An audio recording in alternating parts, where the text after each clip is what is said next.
चलिए अब हम लोग पढ़ते हैं ग्रुप ए का क्वेश्चन। 2 नंबर क्वेश्चन हम लोग नहीं करेंगे, 3, 4, 5 करेंगे ग्रुप ए का। क्या है? State and proof Rolle's theorem. Rolle's theorem के स्टेटमेंट बोलिए तो क्या होता है? कोई फंक्शन है जो कि क्लोज इंटरवल ए बी में कंटिन्यूअस होगा, ओपन इंटरवल ए बी में डिफरेंशिएबल होगा, और एफ ए बराबर एफ बी हो, तब ओपन इंटरवल ए बी में एक पॉइंट सी इस तरह से एग्जिस्ट करेगा कि एफ डैश सी बराबर कितना हो जाएगा? 0। एफ डैश सी बराबर 0। एफ डैश सी का मतलब डिफरेंशिएशन कितना हो गया?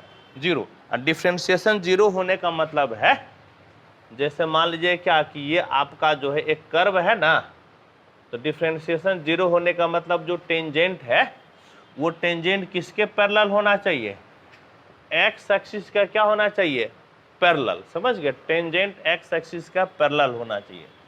क्या होता है? ये कर्व है, यदि ये पॉइंट आपका सी है तो यहाँ पर एफ डैश सी बराबर 0 हो गया। इसका मतलब हो गया कि इस सी पॉइंट पर जो टेंजेंट है वो एक्स एक्सिस के पैरेलल है। ये होता है इसका ज्योमेट्रिकल मीनिंग। ठीक, तो ज्योमेट्रिकल मीनिंग तो हम लोगों को नहीं लिखना है, सिर्फ स्टेट एंड प्रूफ लिखना है। तो स्टेटमेंट लिख लिए और अब इसको करते हम लोग प्रूफ। कंटिन्यूअस ये भाई साहब क्लोज इंटरवल में है, और बताइए कि जो फंक्शन आपका क्लोज इंटरवल में कंटिन्यूअस है वो कंटिन्यूअस के साथ साथ और क्या होता है? बाउंडेड नहीं। बाउंडेड होगा तो इसको लिस्ट अपर बाउंड होगा और ग्रेटेस्ट लोअर बाउंड होगा। समझ गए? तो ये फंक्शन जो है ना आपका क्या है? क्लोज इंटरवल में कंटिन्यूअस है। इसका मतलब हो गया कि ये बाउंडेड भी है। ये भाई साहब आपका बाउंडेड भी है। आइए इसको बनाते हैं हम लोग।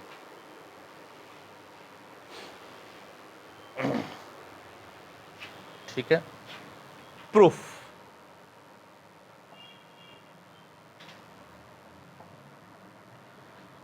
The function fx is continuous in close interval AB, so it is also bounded in close interval A B. इसीलिए क्लोज इंटरवल पे ये बाउंडेड होगा। तो बाउंडेड होगा तो मान लेते हैं कि बड़की एम इसका अपर बाउंड हो गया और छोटकी एम इसका लोअर बाउंड। ठीक, लिखिएगा लेट एल यू बी मतलब अपर बाउंड में सबसे छोटा, ठीक, इक्वल टू आपका एम, एंड GLB यानी कि ग्रेटेस्ट बाउंड में, ये देखिए LUB का मतलब क्या हो गया? लिस्ट अपर बाउंड।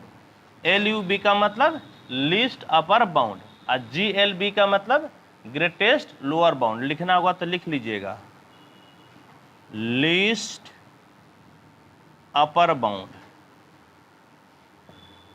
और इसका मतलब हो गया ग्रेटेस्ट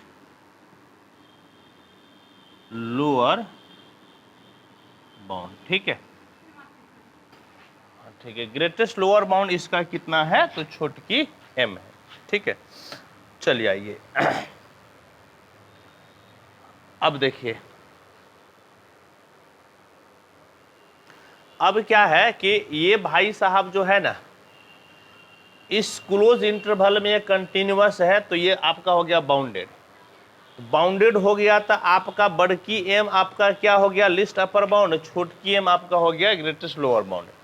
इसका मतलब कम से कम जो है ना ए और बी के बीच में, ए और बी के बीच में आपका 2 गो पॉइंट होगा C1 और C2 इस प्रकार से कि FC1 बराबर हो जाएगा बड़की एम के बराबर और FC2 हो जाएगा छोटकी एम के बराबर। फिर देखिए इसको समझिएगा, इस बाउंडेड है, लिस्ट अपर बाउंड कितना हो गया? बड़की एम।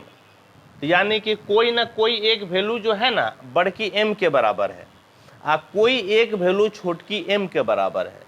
कहाँ कहाँ ए और बी के बीच में कोई एक मान लेते हैं जिस पर जो वैल्यू आपका m के बराबर हो जाता है, और आपका ए और बी के बीच में कोई एक ऐसा पॉइंट है जहां पर फंक्शन के वैल्यू क्या हो जाता है, छोटकी m। समझिए, छोटकी m। ठीक, फिर से देखिए इसको बताते हैं। ए बी आपका हो गया क्लोज इंटरवल। अब क्या है कि आपका फंक्शन y बराबर एफ एक्स डिफाइंड है, समझ गए। तो x का मान हम लोग इस इंटरवल से लेंगे, अब y का मान जो है ना f में रखेंगे तो y का मान मिल जाएगा। तो इसमें कोई ना कोई एक पॉइंट आपका होगा C1 जो कि बड़की m के बराबर हो जाएगा, और कोई एक पॉइंट होगा C2 जो कि छोटकी m के बराबर हो जाएगा, समझ गए।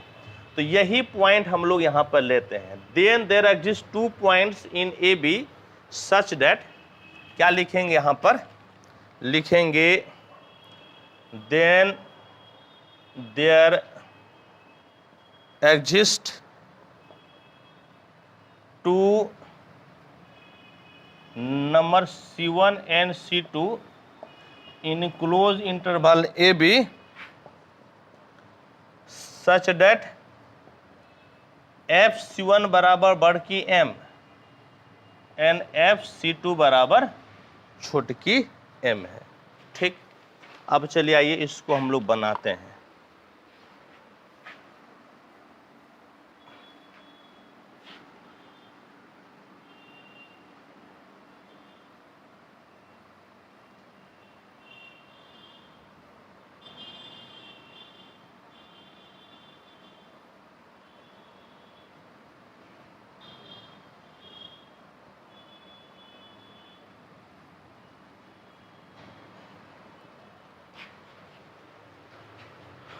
चलिए देखिए,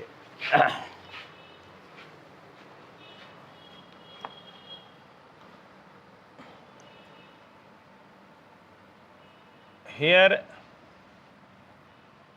2 cases arises, यहाँ पे 2 केस आता है। नंबर 1 जब m और m बराबर हो, नंबर 2 जब m और m बराबर नहीं हो। केस 1 व्हेन कैपिटल M और स्मॉल m आपका बराबर हो जाए। अच्छा, अब देखिए, जैसे मान लीजिए क्या कि y बराबर एफ एक्स एक फंक्शन है, x का मान बदलते जाइए लेकिन y का मान नहीं बदल रहा है। जैसे x का मान x1 रखे, x का मान x2 रखे, लेकिन y का मान नहीं बदल रहा है। बोलिए कैसा फंक्शन होगा, कांस्टेंट फंक्शन हो जाएगा। बोलिए क्यों, क्योंकि यदि y बराबर एफ एक्स बराबर आपका 5 है तो आप x के जगह 1 रखिएगा तब भी कितना मिलेगा, 5 ही मिलेगा। x के जगह 2 रखिएगा तब भी कितना मिलेगा, 5 ही मिलेगा। x के जगह 3 रखिएगा तब भी 5 मिलेगा। तो ये कब पॉसिबल है, द फंक्शन क्या होना चाहिए, कांस्टेंट। और कांस्टेंट फंक्शन को यदि आप डिफरेंशिएट कीजिएगा तो कितना हो जाएगा, 0 हो जाएगा, समझ गए। लिखिएगा देन एफ एक्स बराबर बड़की m बराबर छोटकी m हो जाएगा। ठीक है, for each point in A B, for each point in A B. लिखिएगा, क्या लिखिएगा,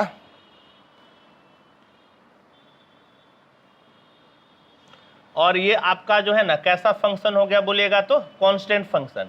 और याद कीजिएगा तो कांस्टेंट फंक्शन क्या होता है, कंटिन्यूअस और डिफरेंशिएबल एवरीवेयर।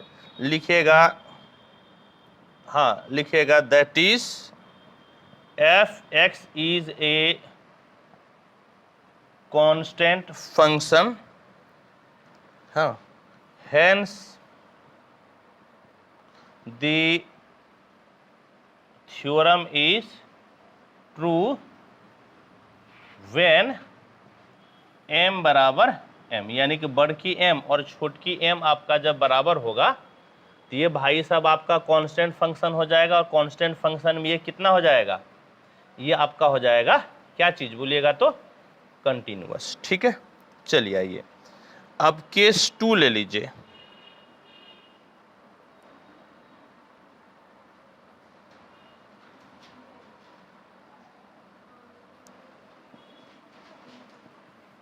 केस 2, व्हेन बड़की m is not equal to छोटकी m।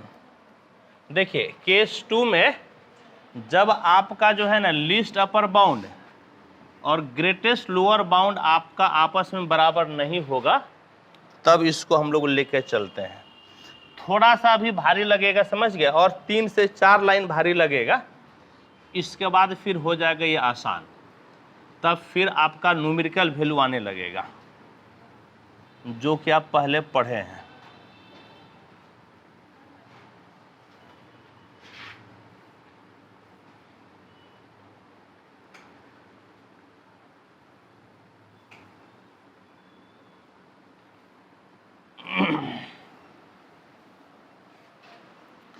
जब आपका बड़की m छोटकी m के बराबर नहीं होगा, then fx equal to m, हाँ ऐसे लिखिएगा, इन दिस केस आइदर बड़की m और छोटकी m will be different from fa,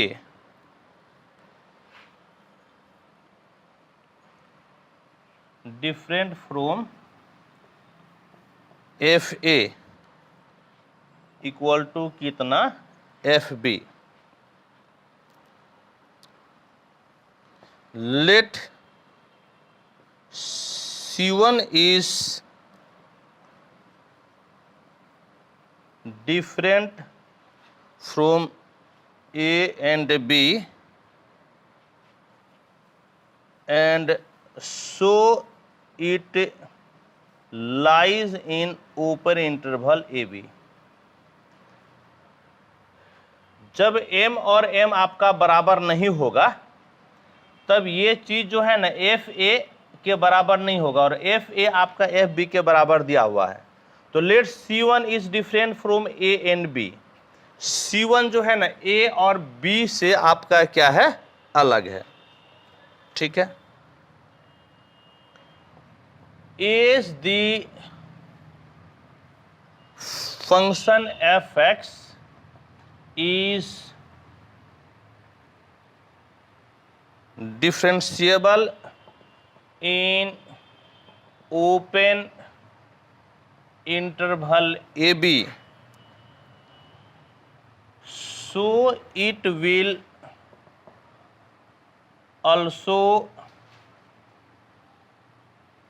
differentiable at x equal to C1। अब देखिए, अब आपको दिक्कत नहीं होगा। थोड़ा सा एक बार फिर से बता देते हैं। जब आपका जो है ना लिस्ट अपर बाउंड और ग्रेटेस्ट लोअर बाउंड आपका बराबर नहीं होगा, तब ये चीज जो है ना FA के बराबर कम से कम एक वैल्यू से अलग होगा। मान लेते हैं क्या कि C1 जो है A और B से अलग है, तो ऑब्वियस सी बात है C1 A और B के बीच में होगा। और चूंकि ये फंक्शन आपका डिफरेंशिएबल है, फंक्शन लिखा हुआ है A और B के हर पॉइंट पे डिफरेंशिएबल है, और इसी में जो है ना C1 है, इसका मतलब